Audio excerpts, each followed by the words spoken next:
ನಮಸ್ತೆ, ನಾನು ಕಾವ್ಯ ಹೆಗಡೆ. ಈ ದಿನದ ಪ್ರಮುಖ ಸುದ್ದಿ.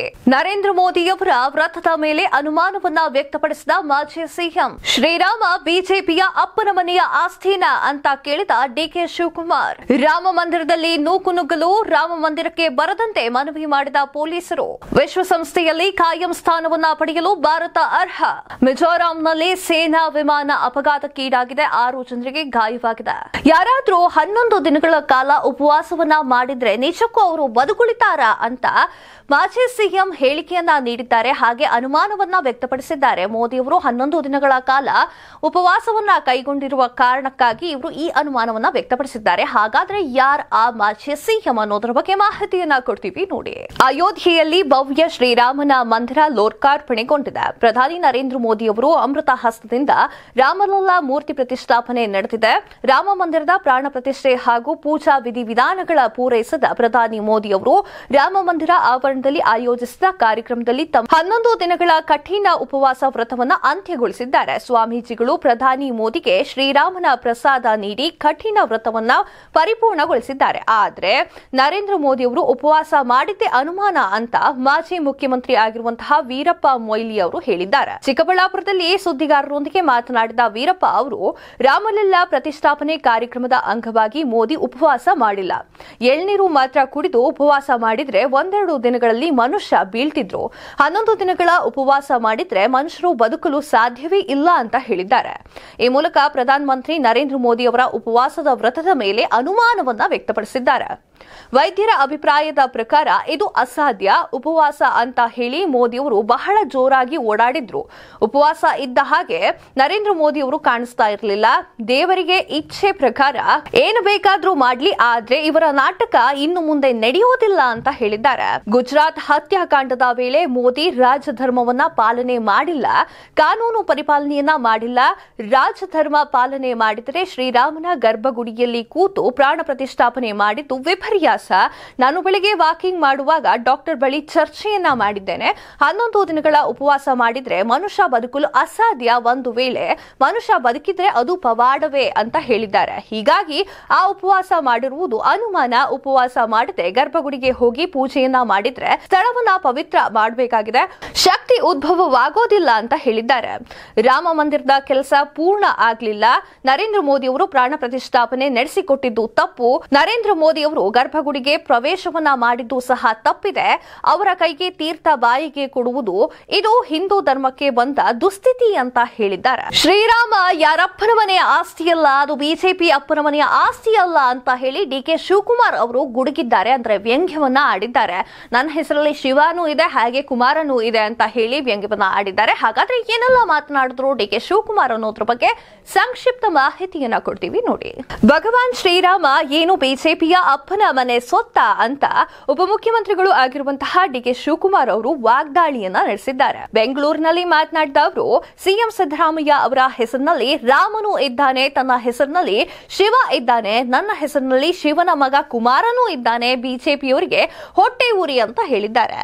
ನಮ್ಮನ್ನ ಹಿಂದೂ ವಿರೋಧಿಗಳು ಅಂತ ಬಿಂಬಿಸಲು ಬಿಜೆಪಿ ಪ್ರಯತ್ನವನ್ನ ಮಾಡ್ತಾ ಇದೆ. ದೇವಾಲಯದಲ್ಲಿ ಪೂಜೆ ಮಾಡುವಂತೆ ನಾವು ಆದೇಶವನ್ನ ಮಾಡಿಲ್ವಾ? ಮುಜರಾಯಿ ಇಲಾಖೆ ದೇವಾಲಯಗಳಿಗೆ ಆದೇಶಿಸಿಲ್ವಾ? ರಾಮನನ್ನ ಪೂಜಿಸುತ್ತೇವೆ, ಸೀತೆಯನ್ನು ಕೂಡ ಪೂಜೆ ಮಾಡ್ತೇವೆ ಅಂತ ಬಿಜೆಪಿ ನಾಯಕರ ವಿರುದ್ಧ ಸಿಎಂ ಡಿಕೆ ಶಿವಕುಮಾರ್ ಅವರು ಆಕ್ರೋಶವನ್ನ ಹೊರಹಾಕಿದ್ದಾರೆ. ಜೆಡಿಎಸ್ ವಿರುದ್ಧ ಡಿಕೆ ಶಿವಕುಮಾರ್ ಆಕ್ರೋಶ. ಮೈತ್ರಿ ಸರ್ಕಾರ ಪತನಗೊಳಿಸುವವರ ಜೊತೆಗೆ ಸಖ್ಯ ಬೆಳೆಸಿದ್ದಾರೆ ಎಂದು ಜೆಡಿಎಸ್ ವಿರುದ್ಧ ಡಿಕೆ ಶಿವಕುಮಾರ್ ಅವರು ಆಕ್ರೋಶವನ್ನ ಹೊರಹಾಕಿದ್ದಾರೆ. ಕಾಂಗ್ರೆಸ್ ಪಕ್ಷದ ಅಕ್ಕಿಯನ್ನ ಮಂತ್ರಾಕ್ಷತೆಯನ್ನಾಗಿ ಹಂಚುತ್ತಿದ್ದಾರೆ ಅಂತ ದೂರಿದ್ದಾರೆ. ರಾಹುಲ್ ಗಾಂಧಿಯವರ ಯಾತ್ರೆಗೆ ಯಶಸ್ಸು ಸಿಗಲು ಬಿಜೆಪಿಯವರು ಬಿಡ್ತಾ ಇಲ್ಲ. ಕುಟುಂಬಸ್ಥರ ಸಾವು ಸಹಿಸಿಕೊಂಡು ರಾಹುಲ್ ಗಾಂಧಿ ಜೋಡೋ ನ್ಯಾಯ ಯಾತ್ರೆ ಮಾಡ್ತಾ ಇದ್ದಾರೆ. ಇದನ್ನ ಸಹಿಸಲು ಬಿಜೆಪಿಗೆ ಆಗ್ತಾ ಇಲ್ಲ. ಕಾಂಗ್ರೆಸ್ ಕಾರ್ಯಕರ್ತರು ನಿಮ್ಮ ಬೆದರಿಕೆಗೆ ನಾವು ಬಗ್ಗೋದಿಲ್ಲ. ರಾಜಕಾರಣದಲ್ಲಿ ಧರ್ಮ ಬೇಕು, ಧರ್ಮದಲ್ಲಿ ರಾಜಕಾರಣ ಇರಬೇಕು ಅಂತ ಡಿಕೆ ಶಿವಕುಮಾರ್ ಅವರು ಹೇಳಿಕೆಯನ್ನ ನೀಡಿದ್ದಾರೆ. ದೇಶದ ಜನರು ಹೃದಯ ಒಕ್ಕೂಟ ಒಟ್ಟುಗೂಡಿಸಲು ರಾಹುಲ್ ಗಾಂಧಿ ಅವರು ಜೋಡೋ ನ್ಯಾಯ ಯಾತ್ರೆಯನ್ನ ಮಾಡ್ತಾ ಇದ್ದಾರೆ. ದೇಶದ ನ್ಯಾಯಕ್ಕಾಗಿ ರಾಹುಲ್ 2ನೇ ಹಂತದ ಯಾತ್ರೆಯನ್ನ ಮಾಡ್ತಾ ಇದ್ದಾರೆ. ಇದೊಂದು ಮಾದರಿ ಹಾಗೂ ಐತಿಹಾಸಿಕವಾಗಿದೆ ಅಂತ ಹೇಳಿ ಡಿಕೆ ಶಿವಕುಮಾರ್ ಅವರು ಹೇಳಿಕೆಯನ್ನ ನೀಡಿದ್ದಾರೆ. ರಾಹುಲ್ ಗಾಂಧಿ ಅವರನ್ನ ಅಸ್ಸಾಂನ ಗುವಾಹಟಿ ನಗರಕ್ಕೆ ಪ್ರವೇಶಿಸಲು ಪೊಲೀಸರು ಬಿಡ್ತಾ ಇಲ್ಲ. ದೇಶದಲ್ಲಿ ಪ್ರಜಾಪ್ರಭುತ್ವ ಇನ್ನೂ ಬದುಕಿದೆಯಾ? ರಾಹುಲ್ ಗಾಂಧಿ ಪಾದಯಾತ್ರೆಯಿಂದ ಅವರಿಗೆ ಭಯ ಆಗ್ತಾ ಇದೆ. ನಾವು ರಾಜಕಾರಣಕ್ಕೆ ಧರ್ಮವನ್ನ ದುರುಪಯೋಗ ಪಡಿಸಿಕೊಳ್ಳೋದಿಲ್ಲ. ನಮ್ಮ ಹೆಸರಿನಲ್ಲಿ ದೇವರುಗಳ ನಾಮ ಇದೆ. ಯಾವುದೇ ಜಾತಿ ಧರ್ಮ ಇರಲಿ, ಎಲ್ಲದಕ್ಕೂ ತತ್ವ ಒಂದೇ, ದೇವನೊಬ್ಬ ನಾಮ ಹಲವು ಅಂತ ಹೇಳಿದ್ದಾರೆ. ಶ್ರೀರಾಮನ ಮಂದಿರದಲ್ಲಿ ನೂಕುನುಗ್ಗಲು ಆಗ್ತಾ ಇದೆ. ದಯಮಾಡಿ ಭಕ್ತರಲ್ಲಿ ಕೇಳ್ಕೊಂಡು ಮನವಿಯನ್ನ ಮಾಡ್ಕೊಳ್ತಾ ಇದ್ದೀವಿ, ಇಲ್ಲಿಗೆ ಬರಬೇಡಿ ಅಂತ ಪೊಲೀಸರು ಹೇಳಿಕೆಯನ್ನ ನೀಡಿದ್ದಾರೆ. ಅಂದ್ರೆ ಹೇಳಿಕೆ ಅಂತಲ್ಲ, ಮನವಿಯನ್ನ ಮಾಡಿದ್ದಾರೆ. ಹಾಗಾದ್ರೆ ಏನ್ ಹೇಳಿದ್ದಾರೆ ಪೊಲೀಸರು ಅನ್ನೋದ್ರ ಬಗ್ಗೆ ಮಾಹಿತಿಯನ್ನ ಕೊಡ್ತೀವಿ ನೋಡಿ. ಅಯೋಧ್ಯೆಯ ರಾಮ ಮಂದಿರದಲ್ಲಿ ನಿನ್ನೆಯಷ್ಟೇ ಪ್ರತಿಷ್ಠಾಪನೆಗೊಂಡಿರುವಂತಹ ಬಾಲರಾಮನನ್ನ ವೀಕ್ಷಿಸಲು ಭಾರೀ ಸಂಖ್ಯೆಯಲ್ಲಿ ಭಕ್ತರು ಆಗಮಿಸುತ್ತಿರುವ ಕಾರಣ ನೂಕುನುಗ್ಗಲ ಪರಿಸ್ಥಿತಿ ಉಂಟಾಗಿದೆ. ಆದ್ದರಿಂದ ಅಯೋಧ್ಯೆಗೆ ಭೇಟಿ ನೀಡದಂತೆ ಬಾರಾಬಂಕಿ ಪೊಲೀಸರು ಜನರಿಗೆ ಮನವಿಯನ್ನ ಮಾಡಿದ್ದಾರೆ. ಇಂದಿನಿಂದ ಅಂದರೆ ಮಂಗಳವಾರದಿಂದ ಸಾರ್ವಜನಿಕರ ದರ್ಶನಕ್ಕೆ ರಾಮ ಮಂದಿರ ಮುಕ್ತಗೊಂಡಿತ್ತು. ಲಕ್ನೋನಿಂದ ಸುಮಾರು 30 ಕಿಲೋಮೀಟರ್ ದೂರದಲ್ಲಿರುವ ಬಾರಾಬಂಕಿಯಿಂದ ಅಯೋಧ್ಯೆ ಕಡೆಗೆ ಸಂಚಾರ ಮಾರ್ಗವನ್ನ ಬದಲಾಯಿಸಲಾಗಿದೆ ಮತ್ತು ಕಾಲ್ನಡಿಗೆಯಲ್ಲಿ ಪ್ರಯಾಣಿಸುತ್ತಿರುವ ಭಕ್ತರನ್ನ ಸಹ ಪ್ರಯಾಣ ನಿಲ್ಲಿಸುವಂತೆ ವಿನಂತಿಯನ್ನ ಮಾಡಿದ್ದಾರೆ ಪೊಲೀಸರು. ಅಯೋಧ್ಯೆಯಲ್ಲಿ ಭಾರೀ ಸಂಖ್ಯೆಯಲ್ಲಿ ಭಕ್ತರು ಸೇರುವ ಕಾರಣ ನೂಕುನುಗ್ಗಲಿನ ಪರಿಸ್ಥಿತಿ ಉಂಟಾಗ್ತಾ ಇದೆ. ಆದ್ದರಿಂದ ಜನರು ಇಂದು ಇಲ್ಲಿಗೆ ಭೇಟಿಯನ್ನ ನೀಡದಂತೆ ವಿನಂತಿಯನ್ನ ಮಾಡಿಕೊಂಡಿದ್ದಾರೆ. ಭಕ್ತರಿಗೆ ಬಾಲರಾಮನ ದರ್ಶನಕ್ಕಾಗಿ 2 ಸಮಯವನ್ನ ನಿಗದಿಪಡಿಸಲಾಗಿದೆ.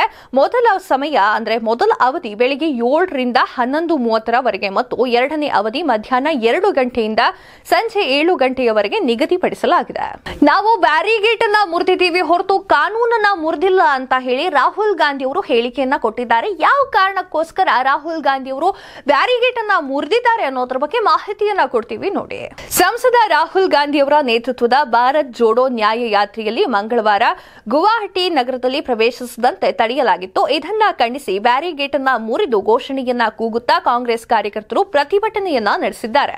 ನಂತರ ನಗರದ ಹೊರವಲಯದಲ್ಲಿ ಪಕ್ಷದ ಬೆಂಬಲಿಗರನ್ನ ಉದ್ದೇಶಿಸಿದ ಮಾತನಾಡಿರುವಂತಹ ರಾಹುಲ್ ಗಾಂಧಿ ಅವರು, ನಾವು ಬ್ಯಾರಿಗೇಟ್ ಅನ್ನ ಮುರಿದಿದ್ದು ಹೌದು, ಆದರೆ ಕಾನೂನನ್ನು ಯಾವುದೇ ಕಾರಣಕ್ಕೂ ಮುರಿದಿಲ್ಲ ಅಂತ ಹೇಳಿದ್ದಾರೆ. ಯಾತ್ರೆ ನಗರ ವ್ಯಾಪ್ತಿಗೆ ಬರದಂತೆ 2 ಕಡೆ ಬ್ಯಾರಿಗೇಟ್ ಅನ್ನ ಹಾಕಿದ ಪೊಲೀಸರು ಕಾಂಗ್ರೆಸ್ ಕಾರ್ಯಕರ್ತರನ್ನ ತಡೆಯಲು ಬಲಪ್ರಯೋಗವನ್ನ ಮಾಡಲಾಯಿತು. ರಾಹುಲ್ ಗಾಂಧಿ ಅವರು ಇಂದು ಬೆಳಿಗ್ಗೆ ಗುವಾಹಟಿಯನ್ನ ಪ್ರವೇಶಿಸಲು ಪ್ರಯತ್ನಿಸಿದಾಗ ದಾರಿಯಲ್ಲಿ ಕೆಲ ವಿದ್ಯಾರ್ಥಿಗಳನ್ನ ಉದ್ದೇಶಿಸಿ ಮಾತನಾಡಿದ್ರು. ವಿದ್ಯಾರ್ಥಿಗಳಿಂದ ರಾಹುಲ್ ಗಾಂಧಿಗೆ ಅದ್ಧೂರಿಯಾದ ಸ್ವಾಗತ ದೊರೆಯಿತು. ಬೆಂಬಲಿಗರನ್ನ ಉದ್ದೇಶಿಸಿ ಮಾತನಾಡಿದ ಇವರು, ಬಿಜೆಪಿ ಅಧ್ಯಕ್ಷ ಜೆಪಿ ನಡ್ಡಾ ಅದೇ ಮಾರ್ಗದಲ್ಲಿ ಸಾಗಿದ್ದು ನನಗೆ ಮಾತ್ರ ಯಾತ್ರೆ ಮಾಡಲು ಅವಕಾಶವನ್ನ ನೀಡಿಲ್ಲ ಅಂತ ಹೇಳಿದ್ದಾರೆ. ನಾವು ದುರ್ಬಲರು ಎಂದು ನೀವು ಭಾವಿಸಬೇಡಿ, ನಾವು ಬ್ಯಾರಿಗೇಟ್ ಅನ್ನ ಮುರಿದಿದ್ದೇವೆ ಹೊರತು ಕಾನೂನನ್ನ ಯಾವುದೇ ಕಾರಣಕ್ಕೂ ಮುರಿದಿಲ್ಲ ಅಂತ ಹೇಳಿದ್ದಾರೆ. ವಿಶ್ವವಿದ್ಯಾಲಯದಲ್ಲಿ ನನ್ನ ಕಾರ್ಯಕ್ರಮವನ್ನ ರದ್ದುಗೊಳಿಸಿದ್ದಾರೆ, ಆದರೆ ವಿದ್ಯಾರ್ಥಿಗಳು ನನ್ನ ಮಾತನ್ನ ಹೊರಗೆ ನಿಂತು ಕೇಳಿದ್ದಾರೆ ಅಂತ ಹೇಳಿದ್ದಾರೆ. ಕಾಂಗ್ರೆಸ್ನ ಕಾರ್ಯಕರ್ತರು ಯಾರಿಗೂ ಹೆದರೋದಿಲ್ಲ ಅಂತ ಹೇಳಿದ್ದಾರೆ. ಅಸ್ಸಾಂನಲ್ಲಿ ಬಿಜೆಪಿಯನ್ನ ಸೋಲಿಸಿ ಶೀಘ್ರದಲ್ಲಿಯೇ ಕಾಂಗ್ರೆಸ್ ಸರ್ಕಾರ ರಚನೆಯಾಗುತ್ತೆ ಅಂತ ಗುಡುಗಿದ್ದಾರೆ. ಶಿವಸೇನೆ ಇಲ್ದಿದ್ರೆ ಪ್ರಾಣ ಪ್ರತಿಷ್ಠಾಪನೆ ಆಗ್ತಾ ಇರಲಿಲ್ಲ ಅಂತ ಹೇಳಿ ಸಂಜಯ್ ರಾವತ್ ಅವರು ಹೇಳಿಕೆಯನ್ನ ನೀಡಿದ್ದಾರೆ. ನಿಜಕ್ಕೂ ಶಿವಸೇನೆ ಇಲ್ಲದೆ ಹೋದ್ರೆ ರಾಮ ಮಂದಿರ ಉದ್ಘಾಟನೆ ಆಗ್ತಿರ್ಲಿಲ್ವಾ ಅನ್ನೋದ್ರ ಬಗ್ಗೆ ಮಾಹಿತಿಯನ್ನ ಕೊಡ್ತೀವಿ ನೋಡಿ. ಒಂದು ವೇಳೆ ಶಿವಸೇನೆ ಇಲ್ಲದೆ ಹೋಗಿದ್ರೆ ಬಾಲರಾಮನ ಪ್ರಾಣ ಪ್ರತಿಷ್ಠಾಪನೆ ಸಾಧ್ಯನೇ ಆಗ್ತಿರ್ಲಿಲ್ಲ ಅಂತ ಶಿವಸೇನಾದ ನಾಯಕ ಸಂಜಯ್ ರಾವತ್ ಅವರು ಹೇಳಿಕೆಯನ್ನ ನೀಡಿದ್ದಾರೆ. ಇಲ್ಲಿ ನಡೆದ ಸಮಾವೇಶವೊಂದರಲ್ಲಿ ಮಾತನಾಡಿದ ಅವರು, ನಮಗೂ ರಾಮನಿಗೂ ಭಾರಿ ಹಳೆಯ ಸಂಬಂಧವಿದೆ. ರಾಮನೊಂದಿಗೆ ಶಿವಸೇನಾದ ಸಂಬಂಧ ತೀವ್ರ ಭಾವನಾತ್ಮಕವಾಗಿದೆ. ಇದು ಯಾವುದೇ ಪಕ್ಷ ಅಥವಾ ವ್ಯಕ್ತಿಗೆ ಸಂಬಂಧಪಟ್ಟಿಲ್ಲ. ಶ್ರೀರಾಮನೊಂದಿಗೆ ಯಾರಿಗಾದರೂ ಹಳೆಯ ಸಂಬಂಧ ಇದ್ರೆ ಅದು ಶಿವಸೇನೆಗೆ ಮಾತ್ರ ಅಂತ ನುಡಿದಿದ್ದಾರೆ. ಒಂದು ವೇಳೆ ಶಿವಸೇನೆ ಇಲ್ಲದಿದ್ದರೆ ಶ್ರೀರಾಮನ ಪ್ರಾಣ ಪ್ರತಿಷ್ಠಾಪನೆ ನಡೀತಾ ಇರಲಿಲ್ಲ. ಶಿವಸೇನಾದಿ ಹುಲಿಗಳು ತೋರಿದ ಧೈರ್ಯದಿಂದಾಗಿ ಪ್ರಧಾನಿ ನರೇಂದ್ರ ಮೋದಿ ಅವರು ಪ್ರಾಣ ಪ್ರತಿಷ್ಠಾಪನೆ ಮಾಡುವಂತೆ ಆಯಿತು ಅಂತ ಹೇಳಿದ್ದಾರೆ.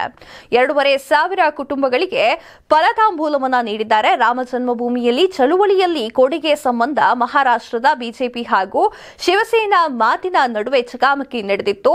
ರಾಮ ಮಂದಿರ ಚಳುವಳಿಯಲ್ಲಿ ಶಿವಸೇನೆಯ ಮುಖ್ಯಸ್ಥ ಉದ್ಧವ್ ಠಾಕ್ರೆ ಹಾಗೂ ಅವರ ಪುತ್ರ ಆದಿತ್ಯ ಠಾಕ್ರೆ ಹಾಗೂ ರಾವತ್ ಅವರು ಕೊಡುಗೆ ಏನು ಅಂತ ಬಿಜೆಪಿಯವರು ಪ್ರಶ್ನೆ ಮಾಡಿದ್ರು.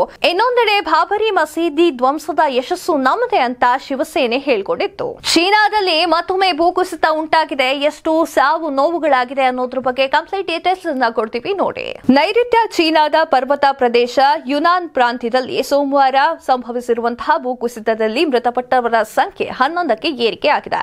ಬೆಳಗ್ಗೆ 5:51ಕ್ಕೆ ಜಾಟೋಂಗ್ ನಗರದ ಲಿಯಾಂಗ್ ಶುಯಿ ಗ್ರಾಮದಲ್ಲಿ ಈ ದುರಂತ ನಡೆದಿದೆ ಅಂತ ಸುದ್ದಿ ಸಂಸ್ಥೆ ವರದಿಯನ್ನ ಮಾಡಿದೆ.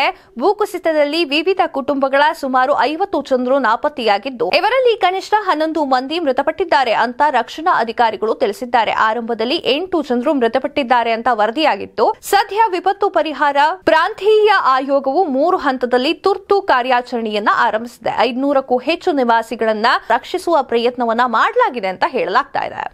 ಒಟ್ಟು 795 ರಕ್ಷಣಾ ಕಾರ್ಯಕರ್ತರು, 1 ಡ್ರೋನ್, ಮಣ್ಣು ಅಗೆಯುವ ಯಂತ್ರ, ಲೋಡಿಂಗ್ಗಳನ್ನ ಹಾಗೂ ಸಾರಿಗೆ ವಾಹನಗಳನ್ನು ಸೇರಿದಂತೆ 120 ವಾಹನಗಳು ಸ್ಥಳದಲ್ಲಿ ಶೋಧ ಹಾಗೂ ರಕ್ಷಣಾ ಕಾರ್ಯವನ್ನ ನಡೆಸುತ್ತಿದೆ. ನಾಪತ್ತೆಯಾದವರ ಪತ್ತೆಗೆ 33 ಅಗ್ನಿಶಾಮಕ ವಾಹನಗಳು ಮತ್ತು 10 ಲೋಡಿಂಗ್ ಯಂತ್ರವನ್ನ ಬಳಕೆ ಮಾಡಲಾಗ್ತಾ ಇದೆ. ಭೂಕುಸಿತದಲ್ಲಿ ನಾಪತ್ತೆ ಆಗಿರುವವರು ತುರ್ತು ರಕ್ಷಣೆಗೆ ಚೀನಾದ ಅಧ್ಯಕ್ಷರಾಗಿರುವಂತಹ ಶಿ ಜಿನ್ಪಿಂಗ್ ಆದೇಶ ಮಾಡಿದ್ದಾರೆ. ಇದು ಮಾಧ್ಯಮದಲ್ಲಿ ವರದಿಯಾಗಿದೆ.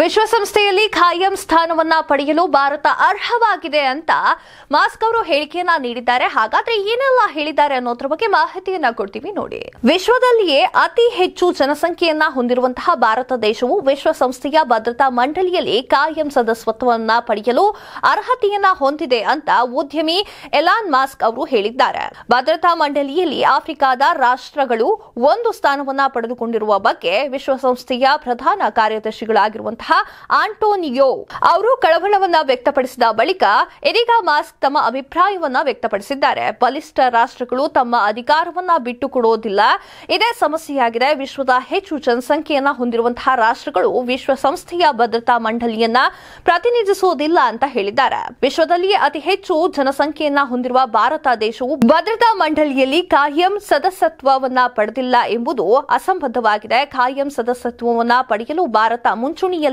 ಇದೆ ಅಂತ ಮಾಸ್ಕ್ ಅವರು ತಿಳಿಸಿದ್ದಾರೆ. ಪ್ರಸ್ತುತ ವಿಶ್ವಸಂಸ್ಥೆಯ ಭದ್ರತಾ ಮಂಡಲದಲ್ಲಿ 5 ಖಾಯಂ ಸದಸ್ಯರನ್ನ ಹೊಂದಿದೆ. ಚೀನಾ, ಫ್ರಾನ್ಸ್, ರಷ್ಯಾ, ಅಮೆರಿಕ ಹಾಗೂ ಇಂಗ್ಲೆಂಡ್ ಈ 5 ರಾಷ್ಟ್ರಗಳು ವೀಟೋ ಅಧಿಕಾರ ಹೊಂದಿದೆ. ಮಿಜೋರಾಂನಲ್ಲಿ ಸೇನಾ ವಿಮಾನ ಅಪಘಾತಕ್ಕೆ ಈಡಾಗಿದೆ. 6 ಜನರಿಗೆ ಗಾಯಗಳಾಗಿದೆ. ಎಷ್ಟು ಸಾವು ನೋವುಗಳು ಸಂಭವಿಸಿದೆ ಅನ್ನೋದ್ರ ಬಗ್ಗೆ ಮಾಹಿತಿಯನ್ನ ಕೊಡ್ತೀವಿ ನೋಡಿ. ಮಿಜೋರಾಂನ ಲೆಂಗ್ಪುಯಿ ವಿಮಾನ ನಿಲ್ದಾಣದಲ್ಲಿ ಮಯನ್ಮಾರ್ಗೆ ಸೇರಿದ ಸೇನಾ ವಿಮಾನ ಅಪಘಾತಕ್ಕೆ ಈಡಾಗಿದ್ದು 6 ಜನ ಗಾಯಗೊಂಡಿದ್ದಾರೆ. ಈ ಲಘು ವಿಮಾನದಲ್ಲಿ ಒಟ್ಟು 14 ಜನ ಪ್ರಯಾಣ ಮಾಡ್ತಾ ಇದ್ರು ಅಂತ ಮಿಜೋರಾಂನ ಡಿಜಿಪಿ ಅವರು ತಿಳಿಸಿದ್ದಾರೆ. ಅಪಘಾತದಲ್ಲಿ ಒಟ್ಟು 6 ಜನರಿಗೆ ಗಾಯವಾಗಿದೆ. ಉಳಿದ 8 ಜನರು ಸುರಕ್ಷಿತವಾಗಿದ್ದಾರೆ. ಅವರನ್ನ ಲೆಂಗ್ಪುಯಿ ಆಸ್ಪತ್ರೆಗೆ ದಾಖಲು ಮಾಡಲಾಗಿದೆ ಅಂತ ಹೇಳಲಾಗಿದೆ. ವಿಮಾನವು ಲ್ಯಾಂಡ್ ಆಗುವ ಸಂದರ್ಭದಲ್ಲಿ ಅಪಘಾತಕ್ಕೆ ಈಡಾಗಿದೆ ಅಂತ ಪ್ರಾಥಮಿಕ ವರದಿಯಲ್ಲಿ ತಿಳಿದು ಬಂದಿದೆ ಅಂತ ಡಿಜಿಪಿ ಅವರು ತಿಳಿಸಿದ್ದಾರೆ. ಇದಿಷ್ಟು ಈ ದಿನದ ಸುದ್ದಿ. ಮತ್ತಷ್ಟು ಸುದ್ದಿಗಳಿಗಾಗಿ ನೋಡ್ತಾ ಇರಿ ಲೈನ್ ಟಿವಿ ಕನ್ನಡ.